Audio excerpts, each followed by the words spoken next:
아니 이게 도대체 무슨 냄새야? 음식 썩은 내 같은 게 왜 내 주방에서 나는 거지?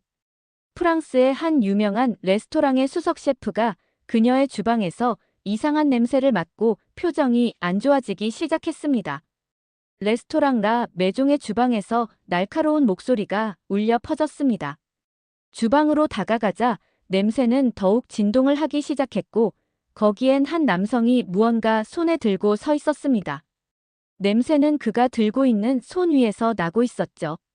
가까이 다간 그녀의 눈에 들어온 그의 손에는 낯선 그릇이 들려 있었고 그 안에서는 붉은 빛을 띤 무언가가 모습을 드러내고 있었습니다.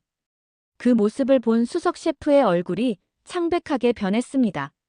그녀는 이게 무슨 상황인지 전혀 이해할 수 없었죠. 도대체 그녀는 무엇 때문에 이렇게 놀라게 된 것일까요? 지금부터 그녀의 사연 속으로 들어가 보도록 하겠습니다. 사연에 앞서 구독과 좋아요를 눌러주신다면 너무나 행복한 하루가 될 듯 합니다. 지금부터 사연 시작하겠습니다. 안녕하세요. 저는 샤를리라고 해요. 파리의 미슐랭 투스타 레스토랑 라 메종의 수석 셰프이자 오너입니다. 30살의 나이로 파리 최연소 여성 수석 셰프가 된 이후로 레스토랑을 본격적으로 운영하고 있답니다. 저희 레스토랑은 할아버지 때부터 이어온 자부심의 상징입니다. 라 메종이라는 이름은 프랑스 요리계에서 곧 전통과 품격의 대명사였죠. 저는 어린 시절부터 이 주방에서 자랐습니다. 할아버지의 손끝에서 피어나는 요리의 향연을 보며 셰프의 꿈을 키웠고 파리 최고의 요리 학교를 수석으로 졸업했습니다. 처음 수석 셰프가 되었을 때 모두가 제 나이를 걱정했습니다. 하지만 저는 실력으로 그들의 우려를 무색하게 만들어버렸어요. 전통의 맛을 지키면서도 새로운 해석을 더한 제 요리는 미식가들의 찬사를 받았고 미슐랭 가이드는 3년 연속 투스타를 유지했다고 극찬했습니다. 각종 언론에서도 많은 취재를 나왔고 인기 레스토랑으로 자리 잡았어요. 하지만 코로나가 전 세계를 덮치며 레스토랑은 심각한 타격을 입게 되었어요. 봉쇄령이 내려지면서 사람들의 활동이 제한되면서 레스토랑을 찾는 손님들도 뚝 끊겨버렸죠. 코로나가 해제되고 레스토랑을 다시 예전의 위치로 되돌려놓기 위해 엄청난 노력을 했어요. 때문에 예전만큼은 아니지만 어느 정도 회복이 되고 있었죠. 하지만 최근 들어 이상한 징후가 나타나기 시작했습니다. 처음에는 미세한 변화였어요. 주말 예약이 조금씩 줄어들었고 평일 런치 타임에 테이블이 비어있는 경우가 생기기 시작했죠. 저희 레스토랑의 가격이 꽤 나가다 보니 특히 20-30대 젊은 고객층의 발길이 뚝 끊겼습니다. 과시적 소비를 하던 젊은 층들도 점점 지갑을 열지 않기 시작하더라고요. 처음에는 일시적인 현상이려니 했습니다. 경기가 안 좋아서 그럴 거라고, 곧 회복될 거라고 스스로를 위로했죠. 하지만 상황은 점점 더 악화되었습니다. 결정적인 것은 3개월 전이었습니다. 길 건너에 새로운 레스토랑이 문을 열었죠. 한국의 음식을 파는 곳이었는데 그곳은 오픈과 동시에 많은 손님으로 가득 차 있었어요. 주말에는 줄까지 서서 식당을 찾고 있더라고요. 알고 보니 그곳의 오너 셰프는 파리 요리학교 시절 같이 공부했던 박미진이라는 한국인이었어요. 실력이 그렇게 출중하진 않았던 친구였는데 한국에서가 아닌 프랑스에 음식점을 차린 게 꽤 의아했었어요. 하지만 한식으로 갑자기 인기를 끌고 있는 모습을 보니 도저히 납득이 가지 않아 무슨 비법이 있는지 궁금해지더라고요. 저는 처음에 그의 도전을 비웃었습니다. 맛이라면 까다롭기로 소문난 프랑스인들을 상대로 낯선 한식이라니요? 무슨 말도 안 되는 소리인가 하고 생각했었어요. 하지만 현실은 달랐습니다.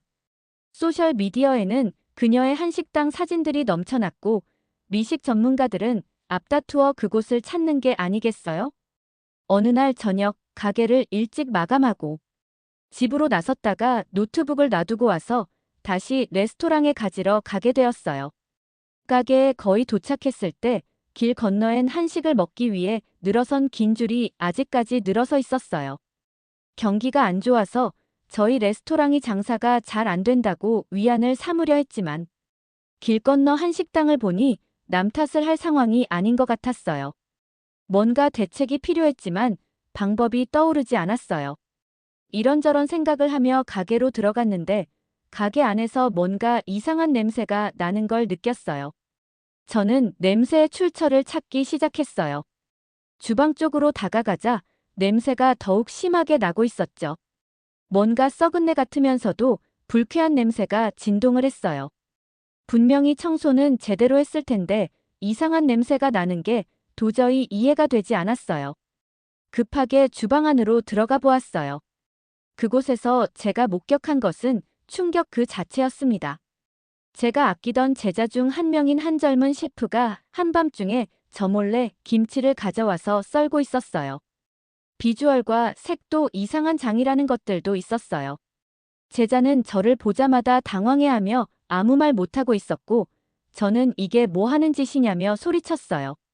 잠시 후 제자는 길 건너 한식당이 너무 잘 되길래 도대체 한식이 어떤 매력이 있는지 궁금해서 지인을 통해 한국인들이 가장 좋아하는 김치라는 것을 얻어왔다고 하더라고요.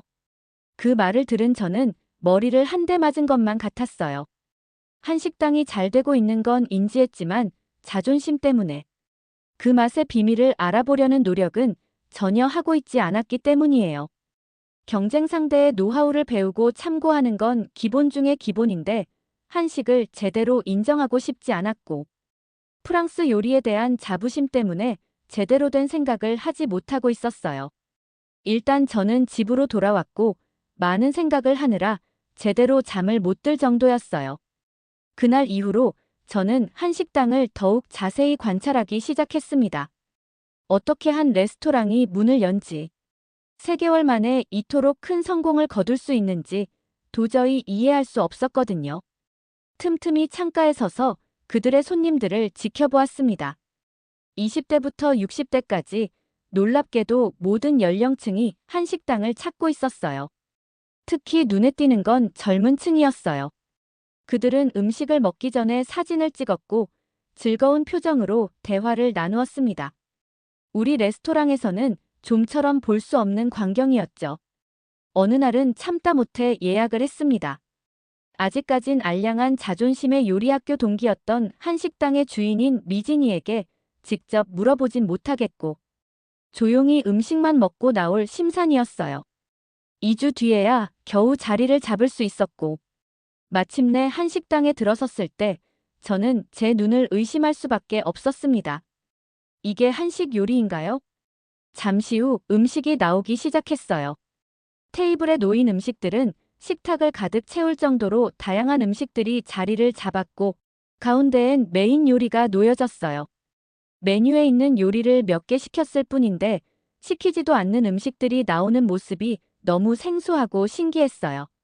알고 보니 반찬이라는 건데 한식에는 메인 요리가 있으면 곁가지로 먹는 반찬이라는 것이 함께 나온다고 하더라고요. 코스 요리가 한꺼번에 나오는 느낌이었어요. 그리고 음식들은 다양한 재료들로 구성되어 있었고 색감이 아주 화려했고 먹음직스러워 보였어요. 그렇게 저는 구석에 앉아 음식을 관찰하며 연구를 하고 있었어요. 그런데 갑자기 누군가 제 이름을 부르는 게 아니겠어요? 저는 순간 너무 놀래서 뒤를 아봤는데 미진이가 서 있어더라고요. 저는 당황해서 말을 더듬기까지 했어요. 엘렌, 역시 너였구나. 가게에 왔으면 인사라도 하지 그랬냐며 미진이가 이야기하더라고요.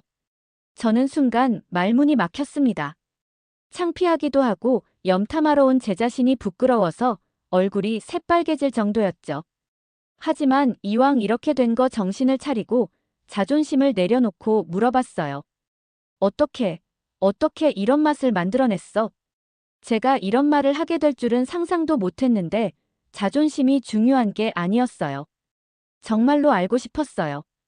한식에 대한 관심도 없었고 지식도 없었는데 프랑스에서 한식이라는 낯선 음식으로 현지인들에게 인기가 많다는 게 도무지 이해가 가지 않았기 때문이에요.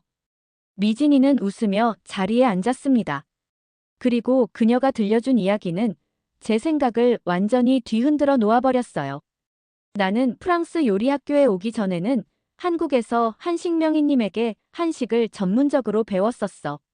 한식에 대한 자신감이 생기고 수준이 높아졌을 때쯤 한식의 세계화와 견문을 넓히기 위해 프랑스 요리 학교에서 공부를 한 거였어. 나는 계속해서 한식을 어떻게 세계에 알릴까에 대한 고민을 하고 있었지. 처음에는 정통 한식으로만 해보려 했었는데 스승님께서 전통만을 고집하는 것보다 본질만 유지가 된다면 어떠한 변화를 주더라도 그 뿌리는 변하지 않는다는 말씀을 해주셨어. 그래서 전통과 퓨전을 가미한 한식당을 오픈하게 되었다는 이야기를 해주더라고요. 미진이의 말을 들으며 저는 생각했습니다.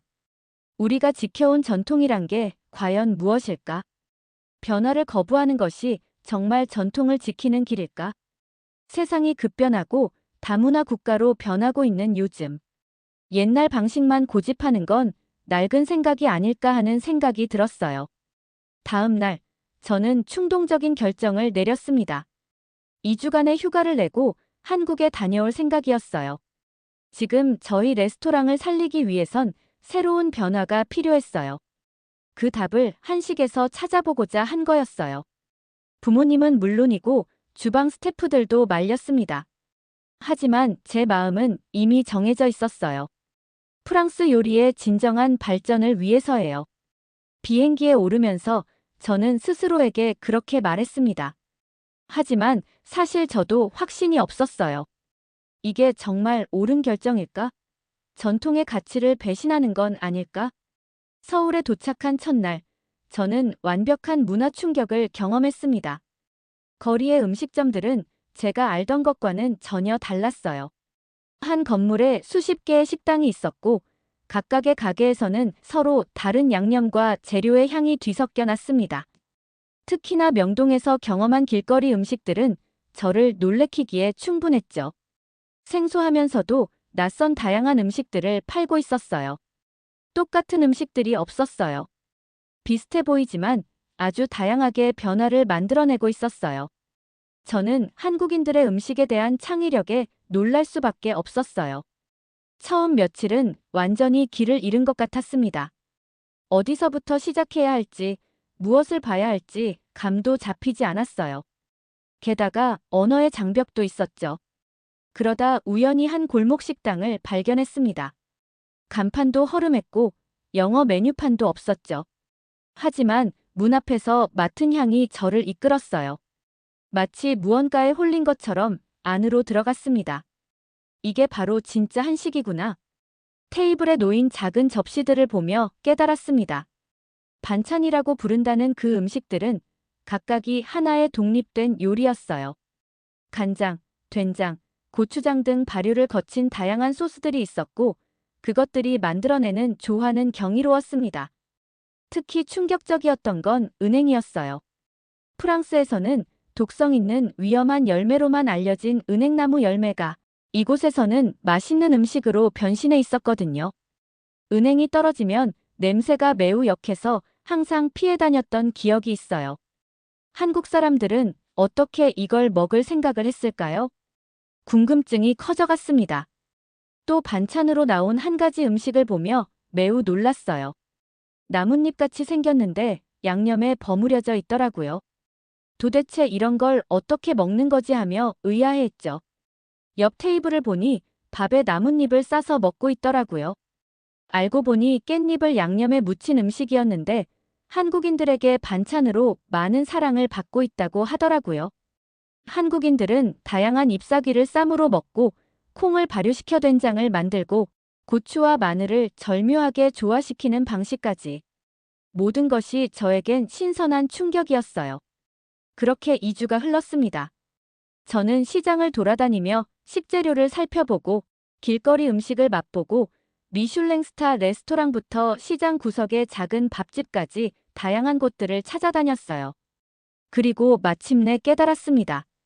제가 그동안 얼마나 편협한 시각으로 요리를 바라보고 있었는지를요. 전통이라는 이름으로 얼마나 많은 가능성을 스스로 차단하고 있었는지도 말이죠. 하지만 이런 깨달음이 찾아온 순간 더 큰 고민이 시작됐습니다. 이제 파리로 돌아가 무엇을 해야 할지, 어떻게 이 경험을 살려야 할지에 대한 고민이었죠. 그리고 그때 예상치 못한 소식이 날아들었습니다. 우리 레스토랑의 미슐랭 평가가 위험하다는 소식이었어요. 젊은 층의 외면과 창의적이지 못한 음식들로 인해 별 하나를 잃을 수도 있다는 경고였습니다. 순간 머리가 하얘졌습니다. 하지만 동시에 이상하게도 마음은 더욱 단단해졌어요. 이제는 제가 무엇을 해야 할지 분명히 알 것 같았거든요. 파리행 비행기를 예약하면서 저는 결심했습니다. 이제는 제가 변화해야 할 때라고요. 전통을 지키되 새로운 시도를 두려워하지 말자고요. 그리고 무엇보다 음식에는 국경이 없다는 것을 인정하자고요. 하지만 제가 미처 예상하지 못한 더 큰 시련이 기다리고 있었습니다. 파리로 돌아간 후 벌어진 일들은 제 예상을 훨씬 뛰어넘는 것이었으니까요. 파리로 돌아온 첫날, 저는 곧바로 레스토랑으로 향했습니다. 2주간의 부재 동안 얼마나 많은 일이 있었을지 걱정됐거든요. 하지만 제가 마주한 현실은 상상 이상이었습니다.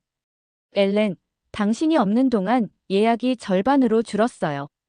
매니저의 보고는 충격적이었습니다. 길 건너 한 식당은 이제 2개월 뒤에 예약도 꽉 찼다고 하더군요. 우리의 자존심이었던 고급 레스토랑이 고객들에게 외면받고 있었다는 사실이 너무 마음이 아팠어요. 하지만 이것은 시작에 불과했죠. 더 큰 충격은 주방에서 기다리고 있었습니다. 몇 명의 셰프들이 사직서를 제출하겠다는 것이었죠. 안 그래도 똘똘 뭉쳐서 이 상황을 벗어나도 모자랄 판에 레스토랑이 조금 힘들다고 퇴사라니요? 순간 화가 치밀어 올랐습니다. 배신감, 분노, 그리고 두려움이 한꺼번에 밀려왔죠. 하지만 그때 한국에서의 경험이 떠올랐습니다. 변화를 두려워하지 말자고 다짐했던 그 순간들이요. 잠깐, 다들 기다려보세요. 저는 깊은 숨을 들이쉬고 천천히 말을 이어갔습니다. 여러분이 원하는 게 뭔지 이제 알 것 같아요. 저도 변화가 필요하다는 걸 깨달았거든요. 그런데 그 변화, 우리가 함께 만들어 보면 어떨까요? 변화를 통해 마지막으로 한번 레스토랑을 살려보는데 힘을 보내주세요. 저희 진심 어린 호소가 있었고 주방이 순식간에 조용해졌습니다. 모두의 시선이 저에게 집중됐죠. 한국에서 돌아오는 비행기에서 많은 생각을 했어요. 우리가 지켜온 전통의 가치는 여전히 소중합니다. 하지만 그 전통 위에 새로운 시도를 더하는 것, 그게 진정한 발전 아닐까요? 그리고 저는 제 계획을 설명하기 시작했습니다. 프랑스 전통 요리의 기본은 지키되 한식의 발효 문화와 식재료 활용법을 접목시키자고요. 은행으로 만든 소스, 깻잎으로 감싼 푸아그라, 된장으로 맛을 낸 소스 등 제가 한국에서 영감을 받은 아이디어들을 쏟아냈죠. 하지만 현실은 순탄치 않았습니다. 첫 번째 시도는 완벽한 실패였어요. 이게 뭐죠? 프랑스 요리가 아니라 그냥 퓨전 음식 같은데요? 손님들의 반응은 차가웠습니다. 특히 오랜 단골들의 실망감은 더욱 컸죠. 호기롭게 시작은 했지만 생각보다 쉽지 않은 도전이었어요. 절망적인 순간이었습니다. 어쩌면 제가 너무 성급했던 걸까요? 변화를 받아들이겠다는 결심이 너무 과했던 걸까요? 하지만 저는 포기할 수 없었어요. 더 이상 돌아갈 곳은 없었기 때문이에요. 저는 매일 셰프들과 모여 연구를 계속해 나갔어요. 특히 한국의 발효 소스들을 프랑스 식재료와 조합하는 실험을 중점적으로 진행했어요. 셰프님, 이거 한번 맛보세요. 어느 순간 완성도 있는 소스가 만들어지기 시작했어요. 간장 베이스의 소스는 감칠맛과 와인의 풍미가 완벽하게 어우러져 있었어요. 마치 오랜 시간 숙성된 고급 와인처럼 깊은 맛이 났죠. 그 순간 깨달았습니다. 우리에게 필요한 건 단순한 변화가 아니라 진정한 융합이었던 거예요.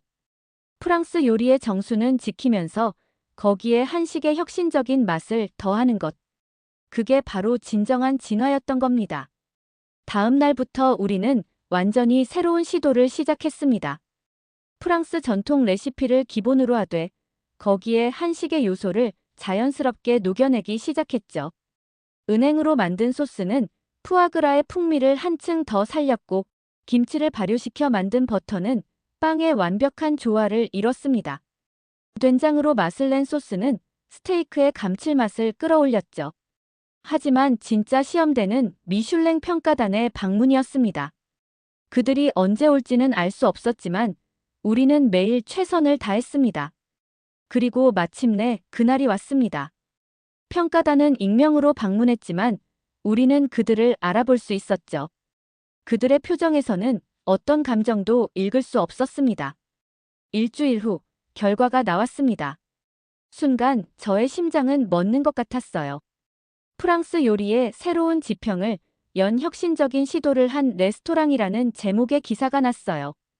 평가단은 우리의 변화를 극찬했습니다. 전통을 지키면서도 새로운 맛의 세계를 창조해냈다고요. 우리는 별 3개를 지켰을 뿐만 아니라 특별 혁신상까지 받게 되었습니다. 하지만 가장 큰 변화는 따로 있었습니다. 젊은 손님들이 돌아오기 시작한 거예요. 그들은 우리의 새로운 메뉴에 열광했고 SNS에는 우리 요리의 사진들이 넘쳐났습니다. 더 놀라운 것은 기존 단골 손님들의 반응이었어요. 처음에는 거부감을 보이던 그들도 이제는 새로운 맛의 조화를 즐기기 시작했거든요. 이런 변화를 시도해 주셔서 감사합니다. 한 원로 음식 평론가의 말씀이 아직도 귓가에 생생합니다.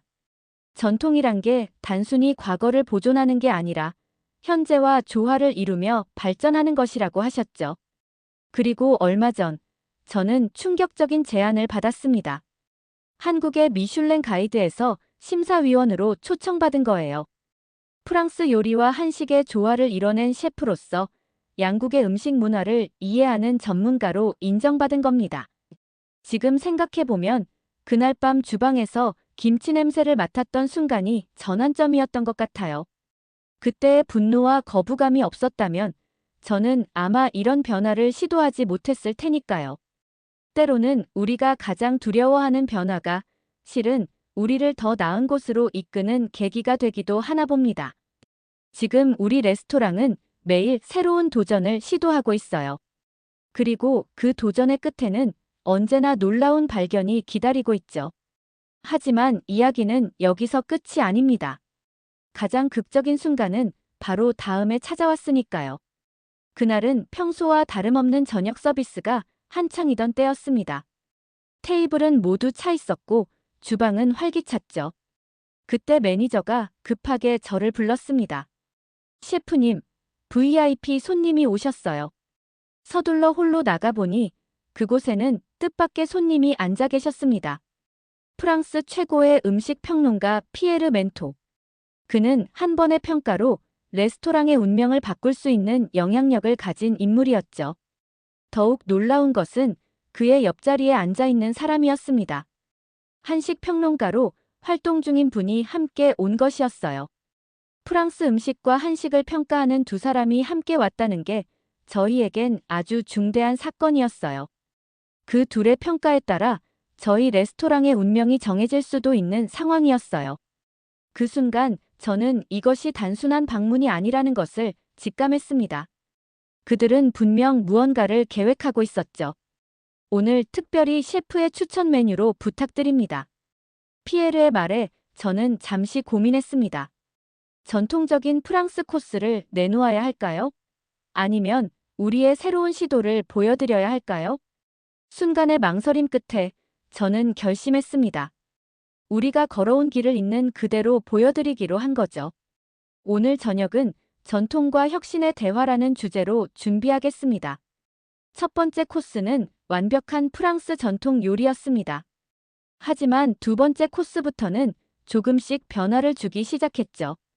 된장으로 맛을 낸 소스, 김치 버터를 곁들인 빵, 그리고 마지막으로 은행 소스를 곁들인 푸아그라까지. 두 평론가의 표정은 시종일관 진지했습니다. 때로는 서로 작은 소리로 대화를 나누기도 했죠. 하지만 그들의 생각을 전혀 읽을 수 없었습니다. 식사가 끝나고 그들은 저를 테이블로 불렀습니다. 엘렌, 당신은 지금 매우 위험한 일을 하고 있어요. 피에르의 첫 마디는 차가웠습니다. 순간 제 심장이 멎는 것 같았죠. 프랑스 최고의 전통 레스토랑에서 이런 시도를 한다는 것은 쉬운 선택이 아니죠. 그의 말이 끝나기가 무섭게 한식 평론가가 말을 가로챘습니다. 매우 혁신적이고 용기 있는 결정이라고 생각합니다. 두 사람의 시선이 마주쳤고 잠시 침묵이 흘렀습니다. 그리고 곧이어 피에르가 미소를 지었죠. 맞아요. 우리가 바로 그것을 확인하러 온 거예요. 그제서야 모든 것이 이해됐습니다. 이것은 일종의 테스트였던 거죠. 두 나라의 대표 평론가들이 음식의 새로운 가능성을 확인하러 온 것이었습니다. 우리는 현재 매우 특별한 프로젝트를 준비하고 있어요. 미슐랭과 함께하는 글로벌 퓨전 다이닝 프로젝트죠. 그들의 제안은 놀라웠습니다. 세계 각국의 전통 요리를 현대적으로 재해석하는 대규모 프로젝트였어요. 그리고 그들은 프랑스와 한국의 퓨전 요리를 대표하는 레스토랑을 찾고 있다는 거였어요. 알고 보니 길 건너 미진인의 한식당과 우리를 메인 레스토랑으로 선택했다는 거였어요. 전 세계의 셰프들이 참여하게 될 거예요. 각자의 전통은 지키되 서로의 문화를 받아들이고 새로운 것을 창조해내는 거예요. 마치 당신이 지금 하고 있는 것처럼 말이죠. 이 제안은 우리 레스토랑을 완전히 새로운 차원으로 끌어올렸습니다. 우리는 더 이상 단순히 프랑스 요리와 한식의 퓨전을 시도하는 것이 아니라 세계 음식 문화의 새로운 흐름을 만들어가는 주역이 된 거죠. 프로젝트가 공식 발표되자 반응은 폭발적이었습니다. 전 세계의 미디어가 우리 레스토랑을 주목했고 예약은 6개월 뒤까지 꽉 찼죠. 지금 저는 미진이와 서로 많은 정보를 교류하며 새로운 레시피를 만들어내고 있어요. 미진이에게 다양한 한식 요리에 대해 배우고 있어요. 최근에 개발한 음식은 프랑스 전통 디저트인 크렘 브릴레에 한국의 쌀과 곶감을 활용한 거였죠. 단순한 퓨전이 아니라 두 나라의 식문화가 자연스럽게 어우러진 새로운 창작물이었습니다. 그 순간 저는 깨달았습니다.